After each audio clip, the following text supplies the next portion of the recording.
concerns about this nominee, and I would note we have talked at length in this committee about the nature of Joe Biden's judicial nominees. He is consistently seeking people who are extreme, who are partisans, and who are out of the mainstream. Today, we are voting on several judges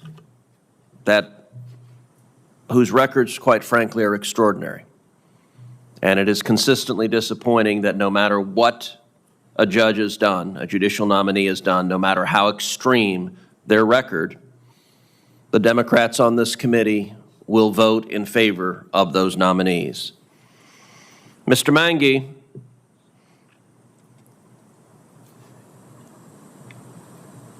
served for years on the Board of Advisors of a radical and anti-Semitic law center at Rutgers. It was called the Center for Security, Race, and Rights. That center hosted an event on the 20th anniversary of September 11th, challenging the, quote, narrative regarding that gruesome terror attack. The existing narrative concerning 9/11, to the extent that there is one, is that vicious terrorists launched a cowardly attack and killed thousands of American civilians. Call me crazy, I don't think that's a narrative that needs to be rethought. It's pretty accurate in terms of what happened, but apparently the center did not think so. The panel of speakers at the event included, firstly, an actual terrorist. I'm not joking.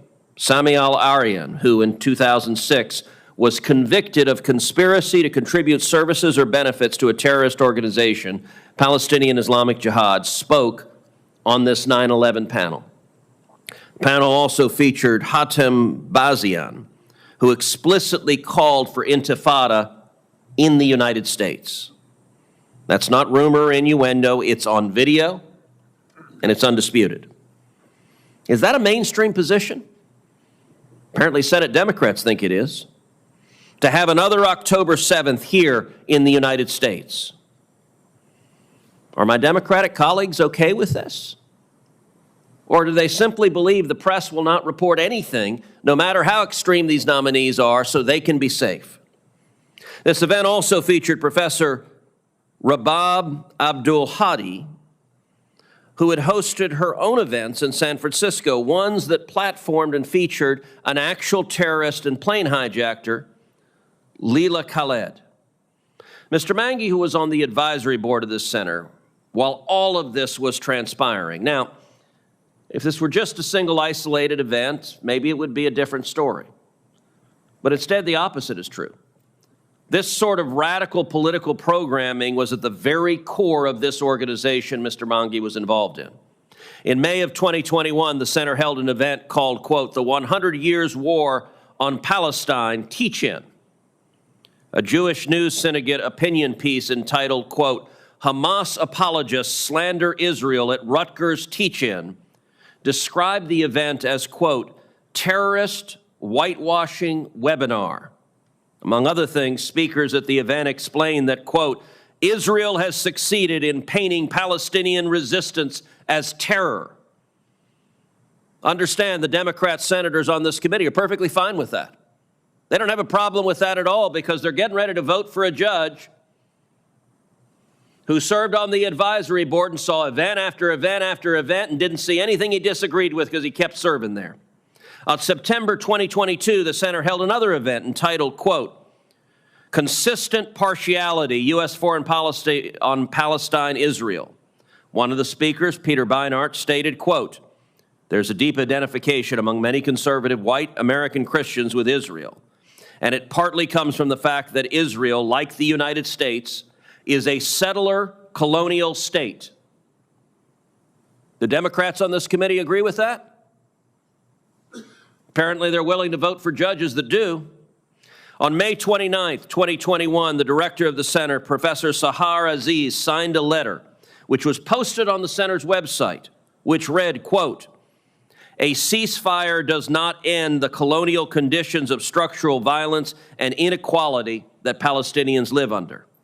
The letter went on, quote, the Palestinian rights to freedom, security in their homes, to return, self-determination, and to be free of violent occupation are well established under international law. The language of both-sidedness, of timeless or religious conflict with moments of escalation, erases the military, economic, media, and diplomatic power that Israel, an occupying force, has over Palestine. The most shocking part of this statement reads, quote, "We are in awe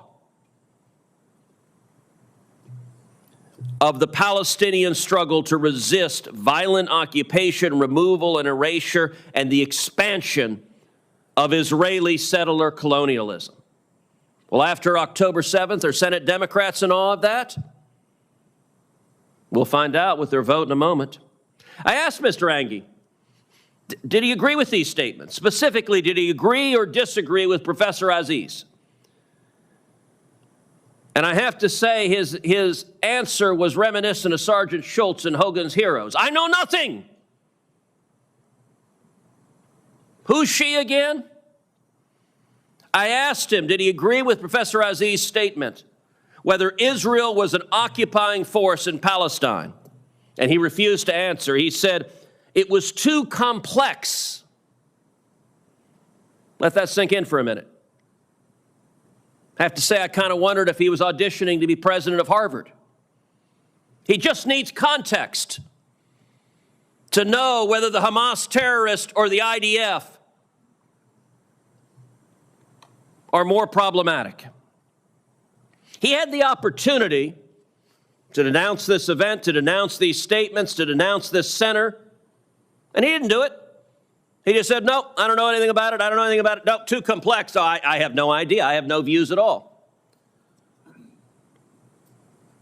He also tried to give this committee the impression that his connection with the center was extremely limited. What center? No, I was just on an advisory board. I don't know. I have no idea what they're doing. Mind you, look, it's possible, I don't know, but it's possible he didn't know about this event celebrating terrorists on 9/11. It's possible he didn't know about the event before it happened, but you know what he didn't do? He didn't resign after it happened. He didn't say, whoa, I didn't know this is what you guys were doing. Nope, he was perfectly fine. And by the way, they kept on doing these events over and over and over again. But he wasn't just on the advisory board. He was a donor. He gave $6,500 of his own money, wrote it to the center. But that's not it. He didn't just give his own money. He also went to his law firm, Patterson Belknap, to help get the center an additional $13,000. So nearly 20 grand. And mind you, what Mr. Mangy wants to tell this committee is, yeah, I helped raise nearly 20 grand. I gave $6,500 myself. I was on the advisory board, but you can't blame me for anything. And mind you, he could have done what some of Biden's nominees do, which is take their record and run away from it, denounce it, say I was mistaken, I was young. No, he didn't say any of that. Instead, he just said it's too complex, he can't give an opinion. He didn't denounce any of this. And by the way, who recruited Mr. Mangy to the center? That would be the director, Sahar Aziz, the same woman who described Israel as an occupying force, quote unquote, that engages in, quote, settler colonialism. The Jewish Federation of Greater Metro West New Jersey has stated that Aziz, quote, regularly and consistently promoted vile anti-Semitic propaganda. The Senate Democrats agree with that, quote, vile anti-Semitic propaganda. Well, we're going to find out, and there's no surprise. Senate Democrats of the Russian Politburo, that's how you vote, no matter how extreme the nominee.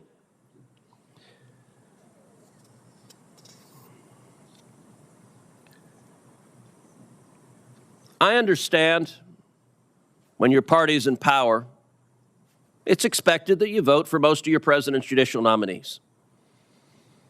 Many of us on the committee were here all 4 years Donald Trump was president. We had a number of nominees. I voted for most of those nominees. I understand that.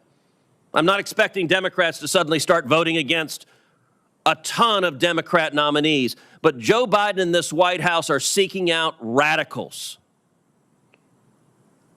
And repeatedly, When President Trump made nominees who we deemed outside the mainstream, we said, no, that's not going to cut it. And we actually exercised advise and consent, the constitutional authority of the Senate. I do not understand why Senate Democrats believe they have no responsibility and why they're willing to rubber stamp these nominees, but I would urge every member of this committee to vote against this nomination. Before recognizing another senator from the Republican side, I'd like to make a statement.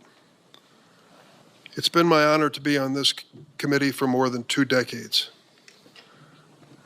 This is one of the best committees on Capitol Hill in terms of the opportunity to address issues of the moment and to make a difference in the selection of lifetime appointments for judicial nominations that will impact this country for years forward.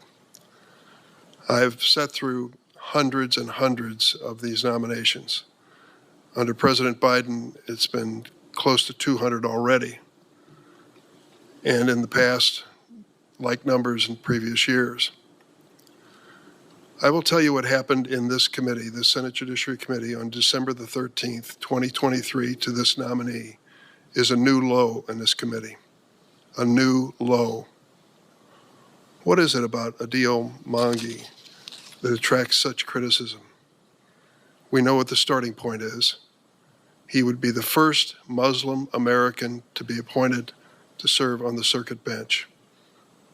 That's an amazing honor. There are only 3 other Muslim American federal judges, and he would have the highest rank among them. And we know because of that he is a target for things that he's done in the past. But like every other nominee, he has to let his life work speak for itself and answer the questions of this committee. So what is this man, and why should we be concerned? You've just heard a presentation, a suggestion that because of his background, he is likely to be either anti-Semitic or a terrorist because he's a Muslim American. Anti-Semitic or a terrorist. He said things over and over again during the course of the hearing where he could not have possibly been twisted to say that he is anti-Semitic. But don't take my word for it, a partisan supporter of President Biden's nominee. Think of one Jewish organization in America that you might turn to ask, what do you think? Is this man's background or statements anti-Semitic? I think it might be the Anti-Defamation League. ADL. We all know them. They've been around a long, long time. Let me read the letter that they wrote to this committee and every member after the questioning, which you've just heard, and similar questions from other Republican nominees. As the leading anti-hate organization in the world, whose mission is to stop the defamation of the Jewish people and to secure justice and treatment for all, ADL is compelled to speak out about the inappropriate and prejudicial treatment of Adil Abdul Mangi, a nominee for U.S. Circuit Court of Appeals, during the Judiciary Committee hearing on December 13th, 2023. During his confirmation hearing, Mr. Mangi was subjected to aggressive questioning unrelated to his professional expertise or qualifications. Rather, he was forced to provide responses to a wide range of inquiries regarding his views on global strategic considerations in a manner that inappropriately politicized these issues and raised serious questions about pretext and bias. The ADL goes on to report as follows.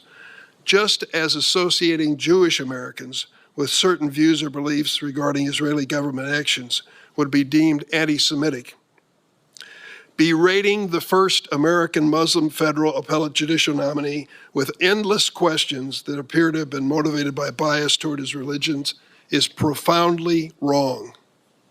Hate, bias, and bigotry have no place in government, especially in the hallowed halls of Congress.